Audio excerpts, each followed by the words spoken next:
اس سے پہلے ایک ویڈیو میں ہم نے سمری کے متعلق جانا تھا کہ سمری کیا ہوتی ہے۔ سمری کا مطلب ہوتا ہے خلاصہ۔ اس ویڈیو میں ہم سمری سے متعلق چند اور اہم باتوں کو جانیں گے اور اس سے متعلق ایک فلو چارٹ کو بھی دیکھیں گے تاکہ ہمیں سمری کرنے میں مدد ملے۔ تو چلیے مل کر پڑھنا شروع کرتے ہیں۔ Writing the summary. When writing the summary, there are three main requirements. یعنی سمری یا خلاصہ کرنے کے لیے تین اہم چیزوں کی ضرورت ہوتی ہے۔ Number 1، the summary should cover the original as a whole.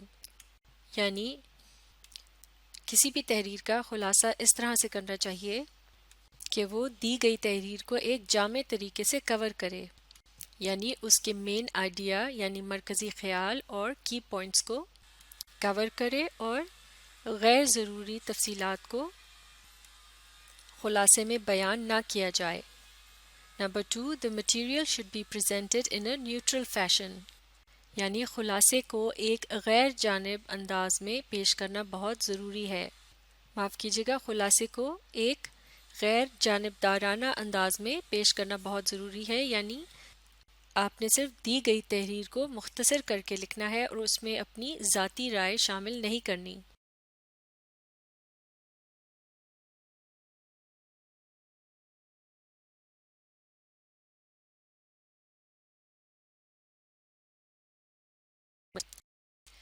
تو دی گئی تحریر کا خلاصہ محدود الفاظ میں لکھا جائے گا اور اسے ہم اپنے الفاظ میں لکھیں گے، یعنی دی گئی تحریر کے جملوں کو اسی طرح سے ریپیٹ نہیں کرنا ہوگا بلکہ ہم اپنے ذہن سے مناسب اور مختصر الفاظ میں اسے لکھیں گے۔ اب آگے پڑھتے ہیں۔ Do not include anything that does not appear in the original text. Do not include your own comments or evaluation. یعنی ایسی کسی چیز کو بھی خلاصے میں شامل نہیں کیا جاتا جو کہ دی گئی تحریر میں موجود نہ ہو، اس لیے ہم اپنی ذاتی رائے اور مشوروں کو اس میں شامل نہیں کر سکتے۔ چلیے مل کر پڑھتے ہیں کہ سمری لکھنے کی تیاری کس طرح کی جائے گی۔ To write a good summary, it is important to thoroughly understand the material you are working with. یعنی ایک اچھا خلاصہ لکھنے کے لیے پہلے آپ کو دی گئی تحریر کو بہت اچھی طرح سے سمجھنا ہے۔ Here are some preliminary steps in writing a summary. یعنی یہاں کچھ سٹیپس دیے گئے ہیں جنہیں سمری لکھتے وقت فالو کرنے سے آپ کو بہت فائدہ ہوگا۔ Number 1، skim the text, noting in your mind the subheadings. skim کا مطلب ہے دی گئی تحریر کو سرسری سا پڑھنا۔ ایسا کرتے وقت آپ مشکل الفاظ وغیرہ کو نظر انداز کر سکتے ہیں اور آپ نے اپنے ذہن میں سب ہیڈنگز وغیرہ کو رکھنا ہے۔ If there are no subheadings, try to divide the text into sections. اور اگر دی گئی تحریر میں سب ہیڈنگز موجود نہ ہوں تو آپ خود سے اس کو حصوں میں تقسیم کر سکتے ہیں۔ Consider why you have been assigned the text. آپ کو یہ بات ذہن میں رکھنی ہوگی کہ یہ تحریر آپ کیوں پڑھیں، یعنی آپ نے اس کا خلاصہ کرنا ہے، اس کو محدود الفاظ میں بیان کرنا ہے، تو آپ نے صرف خاص چیزوں پر نظر رکھنی ہوگی۔ Try to determine what type of text you are dealing with. یعنی پہلے یہ جانچنا بھی بہت اہم ہے کہ آپ کس قسم کی تحریر کا خلاصہ کرنے جا رہے ہیں۔ وہ کوئی نظم بھی ہو سکتی ہے، ایک پیسج بھی ہو سکتا ہے یا پھر ایک پیراگراف۔ اس کے علاوہ وہ تحریر کسی بھی اہم ٹاپک کے متعلق ہو سکتی ہے، اس لیے اس بات کو آپ سامنے رکھ کر خلاصہ کریں گے۔ This can help you identify important information. تو جب آپ دی گئی تحریر کے مرکزی خیال اور اہم نکات کو سامنے رکھیں گے تو آپ کو اس تحریر میں سے صرف خاص باتوں کو چننے میں آسانی ہوگی، کیونکہ آپ نے صرف انہی باتوں کو چننا ہوگا جو کہ مرکزی خیال یا مین آئیڈیا کے مطابق ہوں۔ Number 2، read the text, highlighting important information and taking notes. تو سب سے پہلے پوائنٹ نمبر 1 میں یہ بتایا گیا تھا کہ آپ دی گئی تحریر کو سرسری سے پڑھیں گے اور صرف اس کے مرکزی خیال کو جاننے کی کوشش کریں گے۔ اس کے بعد اب آپ اس کو آرام سے تفصیل کے ساتھ پڑھ سکتے ہیں، اور اب کی بار کیونکہ مرکزی خیال آپ کے ذہن میں ہوگا تو اس کے مطابق اس سے جڑے اہم نکات کو آپ انڈر لائن بھی کرتے جائیں گے، یعنی انہیں آپ ہائی لائٹ کر سکتے ہیں۔ اور اگر آپ چاہیں تو آپ ساتھ ساتھ نوٹس بھی بنا سکتے ہیں، یعنی اہم باتوں کو مختصر الفاظ میں ساتھ ساتھ نوٹ کر سکتے ہیں۔ Number 3، in your own words write down the main points of each section۔ تو اس سے پہلے ہم نے کیا سٹیپ کیا تھا؟ دی گئی تحریر میں اہم نکات کو ہائی لائٹ کیا تھا۔ اس کے بعد اب ہم نے کرنا ہے کہ جن اہم چیزوں کو ہم نے چنا ہے انہیں ہم نے اپنے الفاظ میں لکھنا ہے، جو کہ ہم نے مختلف حصوں سے اٹھائی تھیں۔ Point number 4، write down the key support points for the main topic but do not include minor detail۔ تو جب ہم سٹیپ نمبر 3 کر رہے ہوں گے، یعنی اہم نکات کو اپنے الفاظ میں لکھ رہے ہوں گے، تو پوائنٹ نمبر 4 میں یہ بتایا جا رہا ہے کہ ایسا کرتے وقت ہم اضافی معلومات اور تفصیلات کو انکلوڈ نہیں کریں گے، یعنی شامل نہیں کریں گے۔ ہم نے صرف کی سپورٹ پوائنٹس یعنی اہم نکات کو شامل کرنا ہے جو کہ مین پوائنٹ کو یا پھر مین آئیڈیا کو اجاگر کر سکتے ہوں۔ Point number 5، go through the process again making changes as appropriate. آپ اسی عمل کو دہرا سکتے ہیں، یعنی پہلے آپ ایک رف ڈرافٹ لکھ سکتے ہیں، اس کے بعد ایک دوسرا رف ڈرافٹ بھی لکھ سکتے ہیں، تاکہ بعد میں لکھے جانے والا ڈرافٹ یا آپ کی سمری جو ہے وہ پہلے ڈرافٹ سے بھی بہتر ہو اور کم سے کم الفاظ میں آپ اپنی بات کو بیان کر سکیں۔ اب اسی بات کو اس فلو چارٹ کی مدد سے سمجھتے ہیں۔ پہلا سٹیپ ریڈنگ اور اسکیمنگ، اس کے بعد ہے اسکیننگ، یعنی جب ہم آؤٹ لائن کرتے ہیں اور ایکسٹریکٹ کرتے ہیں، یعنی اس دوران ہم مین آئیڈیا کو ذہن میں رکھتے ہوئے اہم نکات کو ہائی لائٹ یا انڈر لائن کر سکتے ہیں۔ یعنی سب سے پہلے سٹیپ پر ہم نے جو ریڈنگ کی تھی وہ اسکیمنگ کے طور پر تھی، یعنی ہم نے ایک سرسری سی نگاہ ڈالی تحریر پر صرف یہ دیکھنے کے لیے کہ اس کا مرکزی خیال کیا ہے، لیکن دوسری بار جب ہم اسے پڑھیں گے تو ہم ساتھ ساتھ اس مرکزی خیال کے مطابق چیزوں کو ہائی لائٹ کرتے جائیں گے۔ اور تیسرے سٹیپ پر کیا کرنا ہے؟ Rereading, outlining, organising ideas. اب ہم ایک مرتبہ پھر جن مین پوائنٹس کو ہم نے ہائی لائٹ کیا تھا ان پر نظر ڈال سکتے ہیں اور ان کی ترتیب وغیرہ کو درست کر سکتے ہیں۔ اس کے بعد ایک اہم سٹیپ ہے، وہ ہے چیکنگ۔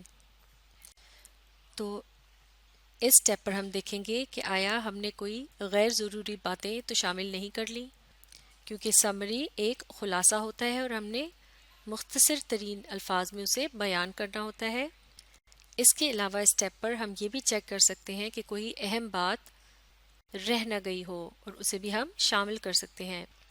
اس کے بعد تو اگلا سٹیپ ہے رائٹنگ فرسٹ ڈرافٹ، یعنی ہم اپنے الفاظ میں خلاصے کو لکھنے کی کوشش کریں گے ان اہم نکات کی مدد سے جنہیں ہم نے پہلے ہی چن رکھا تھا۔ پھر اس کے بعد ہے ری چیکنگ۔ ری چیکنگ کرتے ہوئے ہم نے پریسیجن اور کمپیکٹنس کا دھیان رکھنا ہے، یعنی ہم کم سے کم اور محدود الفاظ میں اپنی بات کو بیان کریں گے۔ اس کے بعد اگلا سٹیپ ہے کہ جو کچھ ہم نے لکھا ہے اسے ہم پڑھیں گے اور پھر ایک مرتبہ پھر تحریر کو سرسری سے پڑھ کر اندازہ لگائیں گے کہ کیا یہ اس کے مطابق ہے، یعنی خلاصے کا انداز اور مطلب دی گئی تحریر کے عین مطابق ہونا چاہیے، لیکن صرف یہ محدود اور مختصر الفاظ میں ہوگا۔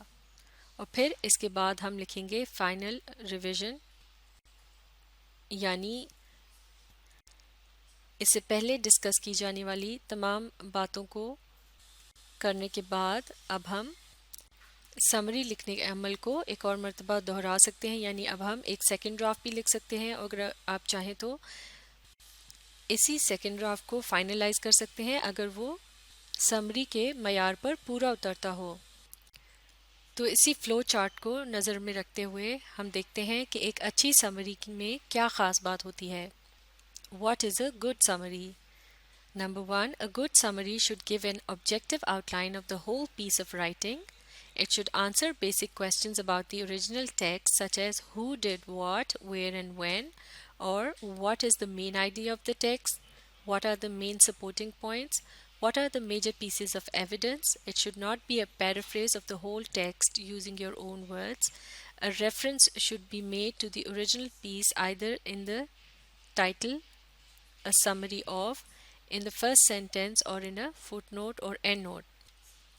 تو ایک اچھی سمری اس طرح سے ہوتی ہے کہ وہ دی گئی تحریر کی ایک آؤٹ لائن ہوتی ہے جس میں ان سوالوں کو ذہن میں رکھا جاتا ہے کہ کس نے کیا کیا اور کب کیا، اور اس تحریر کا مرکزی خیال کیا تھا، اس کے اہم نکات کیا تھے، اور ان اہم نکات کو سپورٹ کرنے کے لیے اگر کوئی جواز یا ایویڈنس وہاں دینا ہو تو اسے بھی شامل کیا جاتا ہے.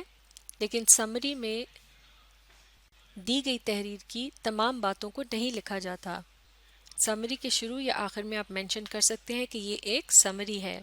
اس کے علاوہ ایک اچھی سمری میں اور کیا خاص بات ہونی چاہیے تو مل کر پڑھتے ہیں. You should not give your own ideas or criticisms as part of the summary. However, if you want to comment on a piece of writing, it is usual to begin by summarizing it as objectively as possible. Summary کے اندر ہم اپنے خیالات کا اظہار نہیں کرتے اور نہ ہی کسی چیز پر تنقید کرتے ہیں، اور اگر ہم ایسا کرنا بھی چاہیں تو اسے ہم نے بہت ہی مختصر الفاظ میں بیان کرنا ہوتا ہے. اب آگے پڑھتے ہیں. Point number 3. A good summary should not include selected examples, details or information which are not relevant to the piece of writing taken as a whole. تو ایک اچھی سمری کے اندر خام خواہ کی اضافی تفصیلات بیان نہیں کی جاتی، صرف انہی چیزوں کو لکھا جاتا ہے جو بہت اہم ہوں. Point number 4. A good summary of an essay should probably include the main idea of each paragraph and the main evidence supporting that idea unless it is not relevant to the article or essay as a whole. A summary does not need a conclusion, but if the original ends with a message to the reader, this should not be left out. A good summary of a chapter should probably include the main idea of each group of paragraphs or each section. A good summary of a book should probably include the main idea of each chapter or perhaps the main idea of each section of each chapter. تو اگر آپ ایک passage کی summary کر رہے ہیں تو اس میں آپ ہر پیراگراف کا مین آئیڈیا چنیں گے اور اس کے مطابق صرف ان پوائنٹس کو لکھیں گے جو کہ اس مین آئیڈیا سے مطابقت رکھتے ہوں. سمری کے آخر میں اس کا کنکلوژن یا نچوڑ لکھنے کی ضرورت نہیں ہوتی، لیکن اگر دی گئی تحریر میں ایسا کیا گیا ہے تو اسے بھی ہم سمری کے آخر میں محدود الفاظ میں شامل کریں گے. تو ایک چیپٹر کی سمری کرتے ہوئے ہم مختلف پیراگرافز کے مین آئیڈیاز کو صرف چن کر لکھیں گے، اور اگر ہم ایک کتاب کی سمری کر رہے ہیں تو ہر چیپٹر کے مین آئیڈیا کو خلاصے میں لکھا جائے گا جو کہ بہت ہی کم الفاظ میں لکھا ہوگا اور تمام غیر ضروری باتوں کو چھوڑ دیا جائے گا.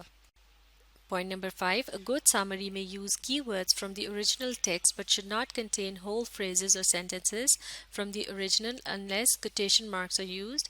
Quotations should only be made if there is a reason for using the original words, for example, because the choice of words is significant or because the original is so well expressed. تو summary لکھتے وقت دی گئی تحریر میں سے کچھ اہم الفاظ کو چن کر لکھا جا سکتا ہے، لیکن پورے جملوں کو لکھنا درست نہیں ہوگا کیونکہ سمری کو ہم لکھتے ہیں اپنے الفاظ میں.